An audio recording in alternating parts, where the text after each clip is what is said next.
Here's my t-700 Kenworth wrecker with a two-tone, paint job, red and silver. And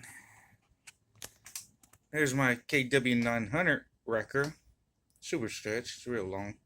And in the middle, my final new job is my Kenworth t-600 wrecker truck. I got a new light bar coming in the mail real soon. Look at that. That's a pretty truck. And you see why Tim Gentry likes his so good. Because it real good is. Yeah. Now if I can only get some more subscribers, maybe 100, I'll show you guys what the t-600 looks like with a extra light bar on it.